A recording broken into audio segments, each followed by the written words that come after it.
Biterrois qui sont très sûrs dans la récupération des balles et dans le contre. Il faut dire que ce premier quart d'heure n'est pas un quart d'heure habituel d'observation. Les deux équipes ayant vu le match au magnétoscope se connaissent bien et d'entrée de jeu ont employé leur point fort sur le point faible de l'adversaire. Vachier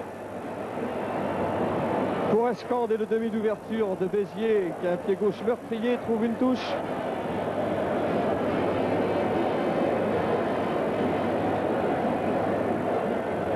C'est Dupont pour Agen qui réclame la balle.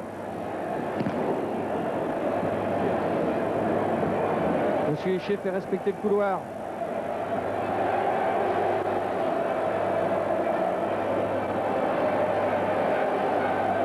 Palmier a gagné cette balle pour Béziers. Oui, il y a eu un ascenseur, je crois, aux yeux de Monsieur Hichet. Pénalité pour Agen. Monsieur Hichet considère que Palmier a bénéficié d'un ascenseur.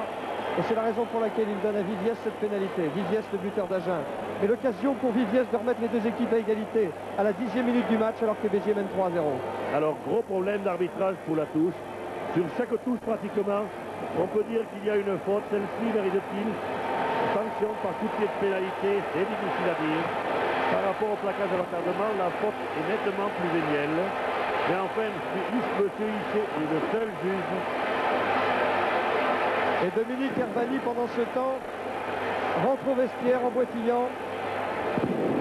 Agen joue à 14. J'espère que Dominique Herbani va pouvoir reprendre sa place, mais c'est pas sûr du tout. Ce serait une lourde perte pour Agen que leur meneur du jeu d'avant soit sur la touche.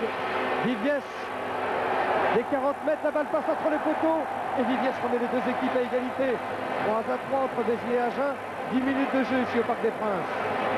Et voilà un match qui commence fort alertement, où les points commencent à être marqués, qui se déroule dans une ambiance extraordinaire et où nous avons au point de vue jeu, du jeu d'avant relayé par le jeu de trois quarts, un bon match en perspective.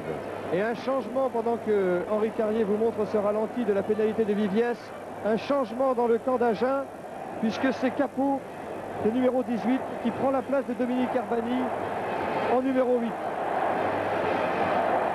Alors là, c'est un coup dur, effectivement, pour Agen et pour l'équipe de France, puisque Herbani devait partir demain en tournée avec l'équipe de France en Nouvelle-Zélande.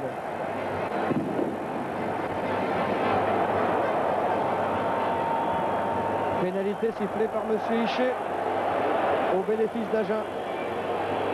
L'arbitre a considéré qu'un Biterrois avait sauté par-dessus les joueurs blancs, pieds en avant. Et il tient à tenir les deux équipes en ce début de match. Delage qui cherche la touche. Benour à la réception, mais la balle est sortie. Rapidement joué par les Biterrois. Liop en repli pour Viviès. Viviès en chandelle, up and under. Bagnot à la réception pour Béziers qui provoque un maul. Met la balle au sol, mais elle est ouverte. La balle sort pour Vachier. Escande. Et du pied gauche. Escande trouve la touche. Presque sur la ligne des 22 mètres d'Agen. Très beau coup de pied d'Escande. Très beau coup de pied d'Escande qui libère le territoire biterrois. Et nous avons eu là une maîtrise biterroise sur la touche.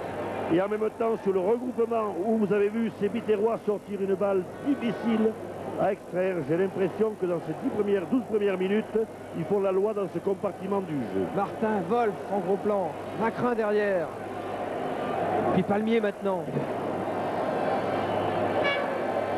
Dupont pour Pujade, prise de balle à deux mains. Liop pour Delage. Delage pour Motte qui tape à suivre pour lui-même et force coup sur la balle. C'est là maintenant en force. Et ça relance côté Agenais. Motte qui cherche à promener Benour, l'arrière de Béziers. Et Benour récupère cette balle. Et l'arrière de Béziers trouve une touche. Voilà, les systèmes de jeu semblent se dessiner.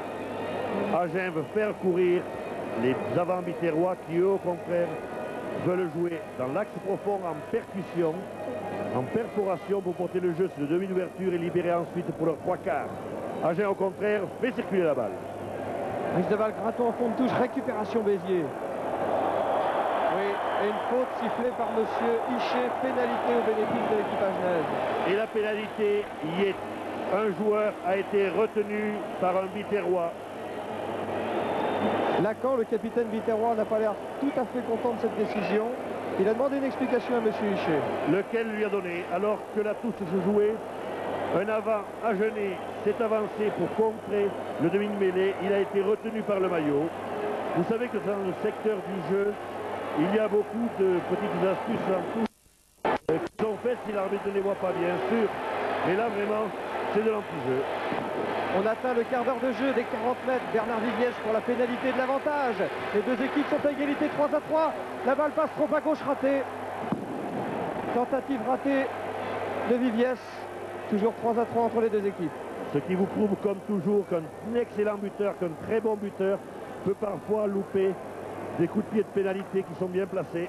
Il ne faut pas le lui reprocher. Viviès sur cette balle. Bonour sur ses 22 mètres. Chandel. Et peut-être plaquage Et à un nouveau retardement. plaquage à retardement. Exact. Ouais. Plaquage à retardement, effectivement, de Rivière sur Bonour. Et pénalité pour Béziers. Pénalité à 50 mètres de la ligne de but d'Agen. Et Fort, auteur de la pénalité réussie à la 8e minute de jeu pour Béziers, va la tenter cette pénalité. Coup de bluff, peut-être. Mais dans une finale, il faut tout tenter. Et Papy Fort la tente. Papy Fort, d'ailleurs, dont le père a joué avec vous à Mazamet, Lucien. Oui, bien sûr qu'il faut la tenter. S'il marque au score, les Agenais seront obligés de refaire le terrain à nouveau. Il en est capable. Ça passe! Fantastique! Phénoménal! Fort donne l'avantage à Béziers. Après 15 minutes de jeu ici, au Parc des Princes en délire avec les drapeaux des supporters biterrois, Papy Fort des 50 mètres reçu une pénalité historique sans doute. Ça passe entre les poteaux. Et voilà donc. Et ça vous explique combien est sanctionné pour justement un plaquage à retardement. Et voilà donc Béziers qui prend l'avantage à la marque après un quart d'heure de jeu.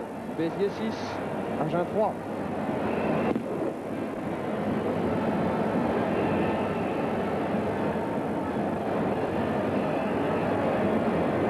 Magnifique organisation biterroise à la touche.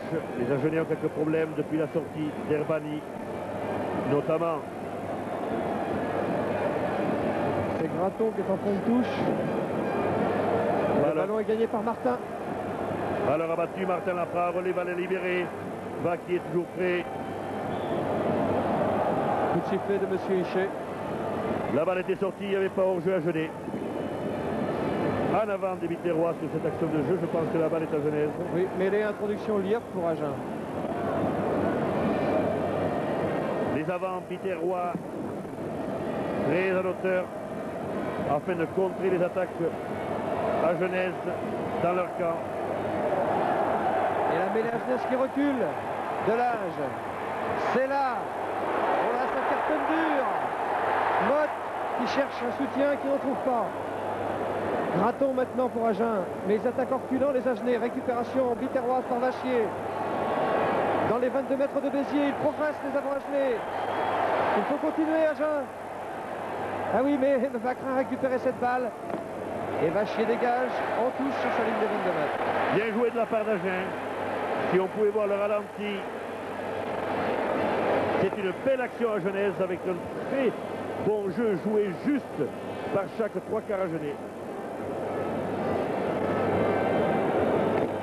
Et toujours en avançant les Agenais, alors que les Biterrois reviennent progressivement. La balle est quand même à Genève, mais la continuité ne peut y être. Vacrin, bien à toutes les jambes, a su résister à la charge. Dupont en fond de touche.